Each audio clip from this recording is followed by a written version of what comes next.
qu'un pas en avant et 10 pas en arrière, dénote toujours que c'est toujours les armes qui jouent un rôle décisif en nombre chinoise. C'est important ce que je dis. Parce que chaque fois qu'il y a quelqu'un qui s'amène avec une idée assez clairvoyante, si l'idée n'est pas partagée par les gens détenteurs d'armes, autant vous dire qu'il vaut mieux plus penser à cette idée, la jeter par la fenêtre. Il y a un seul qui parle et les autres les écoutent. Grâce, bien sûr, au phénomène des armes chinoises.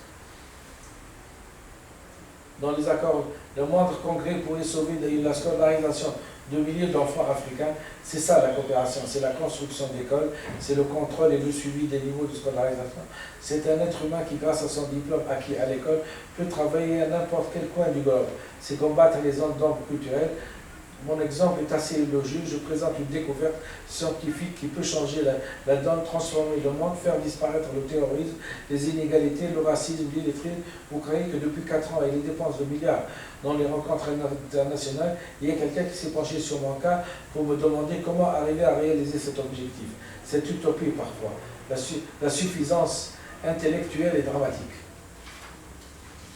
L'objectif du millénaire de l'ONU n'est rien d'autre qu'un objectif handicapé à l'origine parce qu'il ne respecte pas l'homme.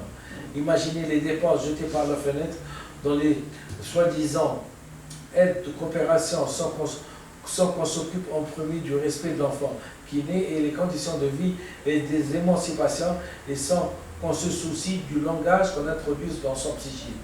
C'est ça l'origine du drame de 1 milliard d'individus à la dérive. Comme ceux qui prennent un bateau de fortune de Tunisie ou de Libye pour traverser la Méditerranée, je ne crois pas qu'il y ait une image plus dramatique du désespoir humain, du silence des pays civilisés envers les autres. Il est plus facile de se cacher dans la non-ingérence que de tendre la main à son semblable pour l'humaniser et l'aider à se civiliser. Et non à se civiliser. Non, on tient à laisser nos acquis pour nous. Humaniser, c'est pallier aux insuffisances de l'autre, au premier desquelles respecter son humanité en lui fournissant une langue reconnue par l'inconscient. C'est l'histoire de la civilisation qui passe à travers cette économie. J'espère que je n'ai pas été je ne l'ai pas lu très rapidement parce que chaque mot a un sens savoureux qu'il va falloir méditer pour les gens qui n'ont pas fait psychanalyse. L'avantage que je présente et que je ne suis d'aucun bord, je suis du seul bord scientifique, je ne respecte pas des recommandations haineuses, posthumes de criminels qui ont fait leur preuve dans l'appropriation du mal acquis et qui, de ce fait, non au-delà de terre l'existence de l'inconscient, ont laissé une population de 1 milliard de personnes en dehors de toute civilisation. C'est-à-dire mon principe sacro-saint est le respect de l'homme dans son humanité et le respect de son désir sacré de donner le mieux qu'il a de lui-même.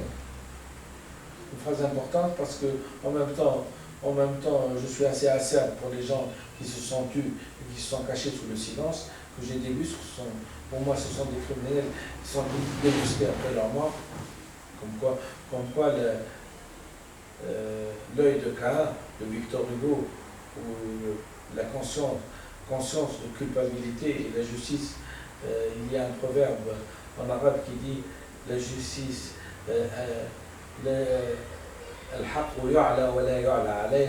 c'est-à-dire que la justice monte de grade. Il y a une justice de première et une première justice, une deuxième qui est beaucoup plus fine et une troisième, et que la justice, le mouvement de la justice est toujours de bas vers le haut. C'est-à-dire on améliore la justice, on ne peut pas aller en arrière. La justice a une seule trajectoire, c'est toujours de l'avant et vers le haut. C'est ça la justice. C'est une courbe ascendante. C'est une courbe ascendante. Ce n'est pas une courbe ascendante et croissante. Ce n'est pas une courbe décroissante.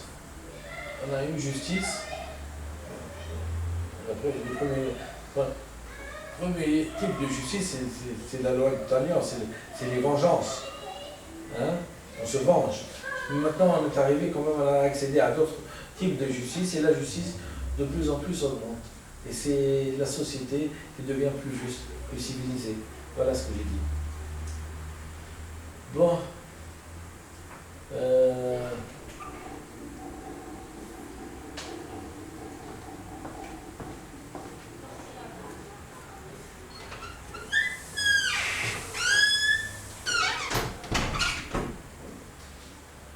Bon, recommandation haineuse posthume de criminels qui ont fait leur preuve, dans l'appropriation du mal acquis. Oui, parce que il ne faut pas oublier que les criminels dont je parle se sont installés dans les pays qui ne leur appartiennent pas, hein, et qui sont restés, ils ont colonisé ces pays pendant des siècles.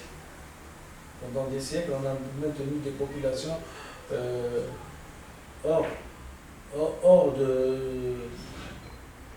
d'un revenu digne qui se civilisent. Hein? On les a laissés dans la mare du canard, si j'ose dire. Hein? Pataugés dans une langue qui n'est pas reconnue par l'inconscient et qui remonte le temps. Et en plus de ça, on ne leur a pas dit. Et on les a, comment dirais-je, saignés à blanc. Et on les a oubliés. Et vive l'évolution, hein, et vive la politique de la non-ingérence. C'est-à-dire, après avoir fait une exsanguinotransfusion à une personne, c'est-à-dire lui retirer son sang, lui demander de vivre et de courir. C'est pas possible. Hein? C'est pas possible. Il faut le laisser vivant, il faut lui apprendre à être autonome, lui apprendre à parler, à se civiliser et après lui laisser marcher tout seul. C'est la voie que toutes les civilisations ont eue, et c'est la voie que la civilisation arabo-musulmane, grâce à des personnes haineuses, et je m'excuse de le dire pour les ancêtres, mais de criminels qui nous ont empêchés de nous développer. Et on a été obligés de retrouver les paramètres du langage tout seul. Le gigantisme du marché économique que je vous propose me fait penser que je suis bien le seul et unique qui mérite ce poste pour cette transition et cette mutation du monde, car je vais donner une impulsion nouvelle à un continent, je vais créer des milliards de postes de travail, je vais appliquer au sens le plus étroit du terme le sens du mot globalisation en appliquant même le melting pot, c'est-à-dire dans le respect de l'autre, de lui permettre même de vivre sur la terre là où bon lui semble. Pour vous qu'il apporte quelque chose à cette terre, à la terre sur laquelle il vit. Faciliter l'acquisition des doubles nationalités pour permettre une émulation positive de toutes les populations à l'américaine ou à la canadienne. Je n'ai pas honte et il n'y a pas d'orgueil. Si les Américains ont fait ça, si les Canadiens ont fait ça, pourquoi pas les Arabes? On a du pétrole, vous voulez vivre avec nous, ben soyez les bienvenus. Soyez les bienvenus pourvu que nos futurs concitoyens arrivent à accéder à votre niveau, pourquoi pas les aider? C'est ça la coopération, c'est la coopération humaine. Ce n'est pas la coopération financière, monétaire, où je vous donne de l'argent et on vous donne de l'argent, on vous accorde des prêts et on se lave les mains. Non. Non. Je préfère qu'on ne nous donne pas des prêts, je préfère qu'on nous indique comment écrire. Et je préfère qu'on nous indique comment parler. Voilà ce que j'ai. Et je préfère nous apprendre la technologie, comment construire une voiture, comment monter une montre, comment monter un écran plat. Voilà la coopération saine, où l'émulation des êtres, des développés et des sous-développés peuvent donner des êtres encore plus développés. Les frontières entre les pays ont été la principale cause de repliement des êtres sur eux-mêmes. Le terme « aimez-vous les uns les autres » malheureusement n'a été appliqué que dans le cadre égoïste des frontières, permettant d'exacerber le nationalisme et la différence, et la mise à l'écart de l'autre. L'origine de cet état de choses est le désir criminel de l'homme de s'accaparer les biens d'autrui et le désir de l'homme d'avoir comme réflexe de faire appel à César pour détruire l'autre, oubliant et profitant de l'ignorance de l'autre pour le laisser dans la mare du sous-développement. L'immaturité intellectuelle a fait que dès que je propose quelque chose, depuis le 11 juin Et depuis le 11 juillet 2007, à l'ONU, celle-ci devient un thème de campagne politique. C'est tellement beau qu'on ne se pardonnerait pas d'y avoir pas pensé plus tôt. Nous passons ainsi de la non-ingérence à l'altruisme et à l'amour fou, en un clin d'œil, sans l'avoir évoqué pendant 54 ans. Le ridicule frise parfois le comique. J'insiste pour dire que je ne nomme personne, vu le nombre quasi innombrable de personnes qui se comportent ainsi. La proposition est reprise par des personnes, mais mon nom est toujours tu. Sujet tabou et objet de censure médiatique, du côté de mon pays ou des pays étrangers. Du reste, amis, paraît-il, chose qui me pousse à vous demander de faire votre enquête sur l'authenticité des écrits que je vous adresse, pour que vous jugiez des compétences mentales et scientifiques que je fais valoir pour ce poste.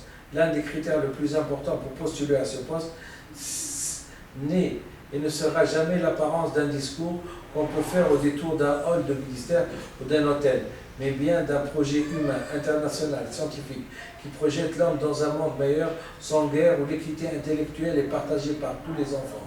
Il est important quand cet enfant, cet allant devenant grand, quand il va à l'école, ne va pas pour se névrotiser, mais pour se donner au monde une contribution nationale et internationale digne à ce qu'exige la culture de ce siècle, c'est-à-dire en ajoutant ce qui a été découvert, sa propre pierre, en ajoutant sa propre pierre à des défis.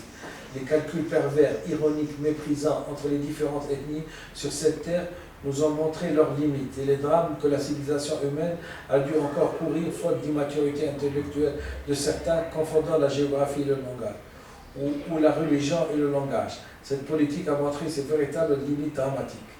Période que j'appelle période malheureusement longue de la niaiserie postcoloniale, et où la haine à outrance du semblable a culminé vers des sommets difficiles à imaginer par un humain. Il est beau le résultat, fruit d'un silence dont le caractère ancestral définit rétrospectivement bien l'homme qui est à l'origine de l'enfer sur la terre qu'on a vécu.